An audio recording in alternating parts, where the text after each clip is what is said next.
নমস্কার প্রিয় দর্শক বন্ধুরা, আমি মধু আর আপনারা দেখছেন আমার ইউটিউব চ্যানেল মধুশাস্ত্র ইনফো।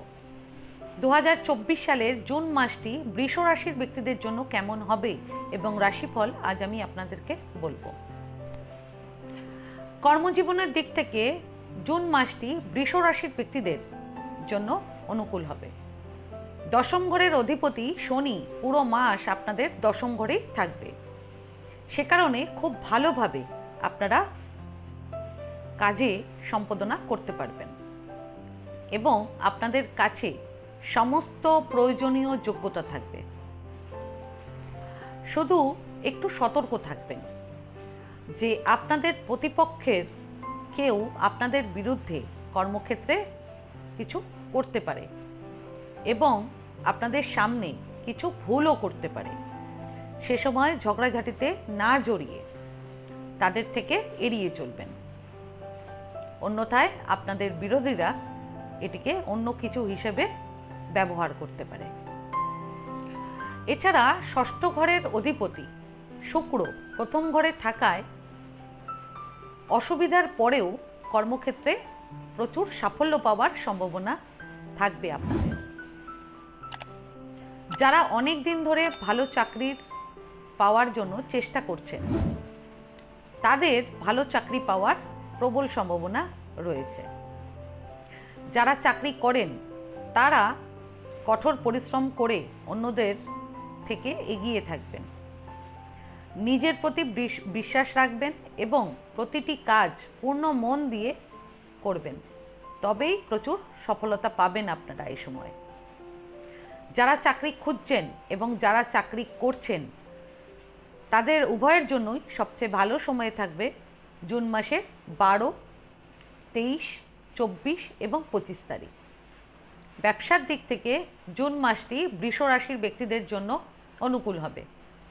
সপ্তম ঘরের অধিপতি মঙ্গল আপনাদের দ্বাদশ ঘরে থাকবে। সে কারণে আপনাদের বৈদেশিক বাণিজ্য বাড়তে পারে। ব্যবসায়ীরা বিদেশি যোগাযোগের সুবিধা পেতে পারেন, তবে ব্যবসায় অপ্রয়োজনীয় বিবাদ থেকে দূরে থাকবেন এ মাসে। সূর্য, বৃহস্পতি, বুধ ও শুক্র সপ্তম ঘরে একসাথে থাকবে। আপনাদের একসাথে অনেক সিদ্ধান্ত এই কারণে নিতে হতে পারে, তবে সমস্ত সিদ্ধান্ত আপনাদের জন্য অত্যন্ত ভালো হবে। তাই সিদ্ধান্ত নেওয়ার সময় বেশি ঘাবড়াবেন না। এই সিদ্ধান্তগুলো ব্যবসাকে অগ্রগতির পথে এগিয়ে নিয়ে যেতে সাহায্য করবে আপনাদের। ব্যবসার দিক থেকে সবচেয়ে ভালো সময় থাকবে জুন মাসের 15, 16, 17, 26, 27 এবং 28 তারিখ। জুন মাসে আপনারা চাকরি হোক কিংবা ব্যবসা সব ক্ষেত্রেই কাঙ্ক্ষিত সাফল্য অর্জন করতে পারবেন। আর এ মাসে আপনাদের নাম, যশ, খ্যাতি প্রচুর বৃদ্ধি পাবে। জুন মাসের 26, 27 এবং 28 তারিখে কোনো পাওয়ারফুল কিংবা নামী ব্যক্তিদের সঙ্গে আপনাদের সাক্ষাৎ হতে পারে। আর এ সময় নিজেদের নাম, ফেম যেটাই আপনাদের বাড়বে, বৃদ্ধি হবে, সেগুলোকে আপনারা এই সময় নিজেরা অনুভব করতে পারবেন। স্টুডেন্টদের জন্য জুন মাসটি মধ্যম হবে। স্টুডেন্টদের শিক্ষাক্ষেত্রে অনেক চ্যালেঞ্জ মোকাবেলা করার জন্য প্রস্তুত থাকতে হবে এবং এর জন্য স্টুডেন্টদের পড়াশোনায় একাগ্রতা বাড়াতে হবে। আর স্টুডেন্টদের কিছু সময়ের জন্য অন্য কাজ থেকে দূরে সরে থাকতে হবে। স্টুডেন্টদের জন্য সবচেয়ে অনুকূল সময় থাকবে জুন মাসের 10, 11, 12, 21, 22 এবং 23 তারিখ। এই সময়টাকে মিসইউজ না করে পড়াশোনায় মন দিলে খুবই ভালো হবে। স্টুডেন্টরা এ মাসে কোনো শর্ট টার্ম কোর্সে জয়েন করতে পারেন। প্রেমের জীবনের দিক থেকে জুন মাসটি বৃষ রাশির ব্যক্তিদের জন্য মধ্যম হবে।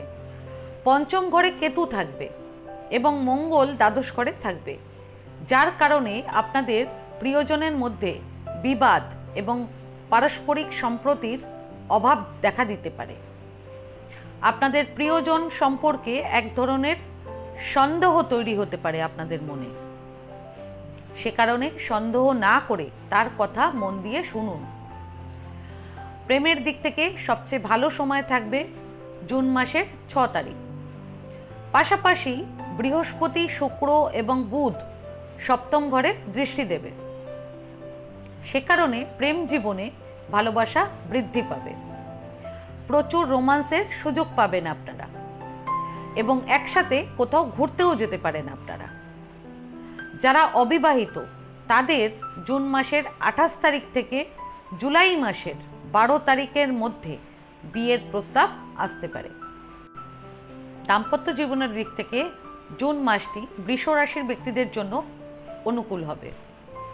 স্বামী স্ত্রী একে অপরকে প্রচুর ভালোবাসা দেবে এবং একসাথে গাড়ি করে কোথাও ঘুরতেও যাবেন আপনারা। জীবনসঙ্গীর নামে কিংবা তাদের মাধ্যমে এ সময় ব্যবসা শুরু করলে ভবিষ্যতে আপনারা ভালো লাভ পেতে পারেন ব্যবসার থেকে। দাম্পত্য জীবনে সবচেয়ে রোমান্টিক সময় থাকবে জুন মাসের 10, 11, 12, 15, 16 এবং 17 তারিখ।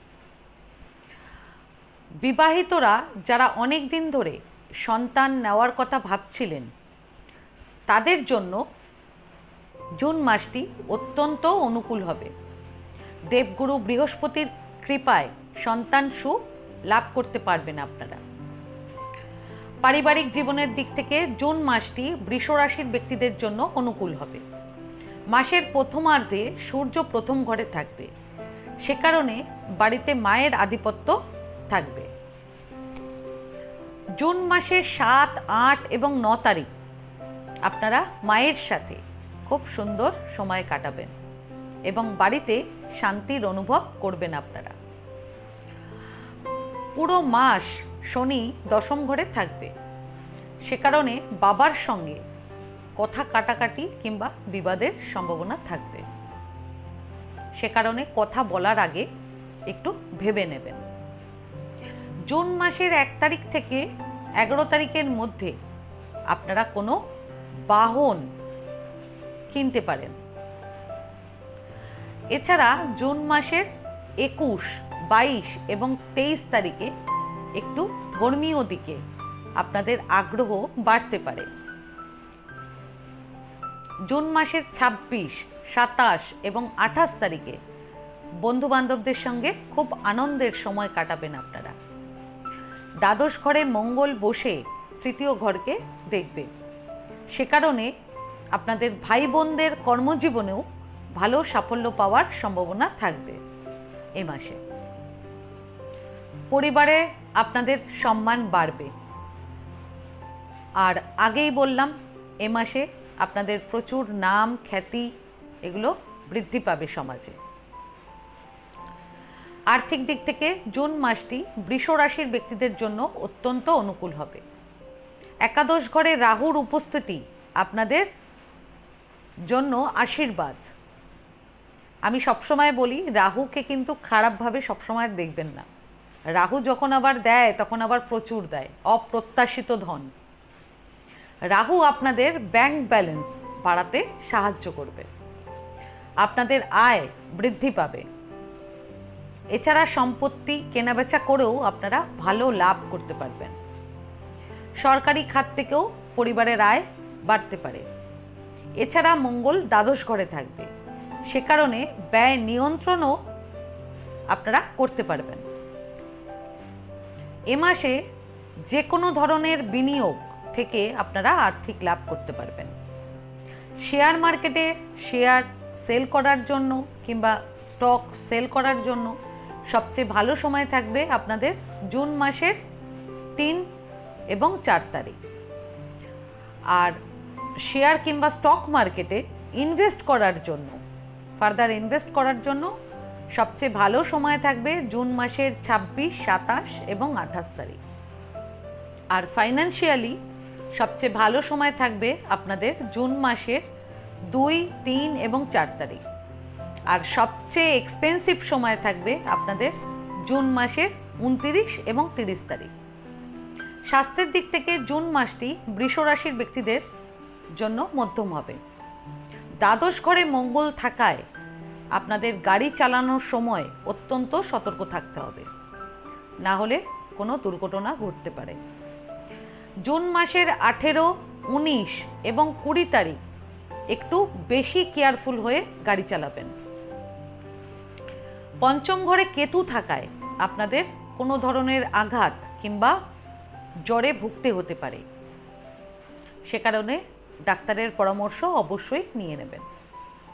হেলথ ওয়াইজ একটু বেশি সতর্ক থাকতে হবে আপনাদের জুন মাসের 13, 14 এবং 15 তারিখ। এবার জীবনে ভালো থাকতে এবং জীবনের সব বাধা দূর করতে কি প্রতিকার বৃষরাশির ব্যক্তিরা এই সময় করবেন আপনারা, এবার আমি বলবো, ভালো করে শুনে নিন। প্রত্যেক দিন আপনারা স্নান টান করে শুদ্ধ বস্ত্র ধারণ করে কপালে চন্দন এবং তার সঙ্গে একটু কেশর একসাথে মিশিয়ে নিয়ে কপালে তিলক করবেন। দ্বিতীয় প্রতিকার, প্রত্যেক শুক্রবার আপনারা মা লক্ষ্মীকে পারলে মা লক্ষ্মীর মন্দিরে গিয়ে একটি লাল ফুল নিবেদন করবেন, লাল গোলাপ ফুল, তারপর পুজো করবেন। তৃতীয় প্রতিকার, প্রত্যেক বুধবার গণেশ ঠাকুরের মন্দিরে গিয়ে আপনারা দূর্বা নিবেদন করবেন, দূর্বা এবং তার সঙ্গে লাড্ডু নিবেদন করবেন। পূজা হয়ে গেলে যে লাড্ডুটা আপনারা নিবেদন করেছেন তার প্রসাদ যখন হাতে পেয়ে যাবেন তখন কি করবেন, মন্দিরের সবাইকে, ওখানে আশেপাশে যত লোক আছে তাদেরকে প্রসাদ বিতরণ করে দেবেন। আর এরই সঙ্গে আরেকটি উপায় আপনাদের করতে হবে, সেটি হলো বুধবার দিন, কিন্তু উপায়টা করার আগে আপনারা মঙ্গলবার রাত্রেবেলা সবুজ খোসাওয়ালা মুগ ডাল রাত্রিবেলা ভিজিয়ে রাখবেন, অল্প করে ভিজিয়ে নেবেন। তারপর সকালবেলা, পরদিন সকালবেলা বুধবার আপনারা ওই ডালটা বাড়ির বাইরে, রাস্তায় হোক কিংবা মাঠে কোথাও আপনারা পাখিদের জন্য রেখে দেবেন কোনো বাটিতে, এবং তার সঙ্গে পাখিদের জন্য সামান্য জলও বাটিতে দিয়ে দেবেন যাতে পাখিরা খেতে পারে। তবে এই উপায়টি কিন্তু আপনারা বাড়ির ছাদে কিংবা বাড়ির ব্যালকনিতে কিন্তু করবেন না, এটি বাড়ির বাইরেই কিন্তু করবেন।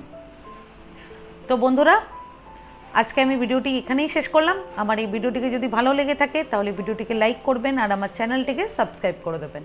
আর সাবস্ক্রাইব বাটনের পাশে একটা বেল আইকনের বাটন আছে, সেটা টিপে দেবেন, কারণ নিয়মিত যে ভিডিওগুলো আমি আনছি সেটা সবার আগে আপনারা জানতে পারবেন। তাছাড়া পরিবার কিংবা আত্মীয় কিংবা বন্ধু বান্ধব কারো যদি ভিডিওটার প্রয়োজন হয় তাহলে ভিডিওটাকে শেয়ার করে দেবেন।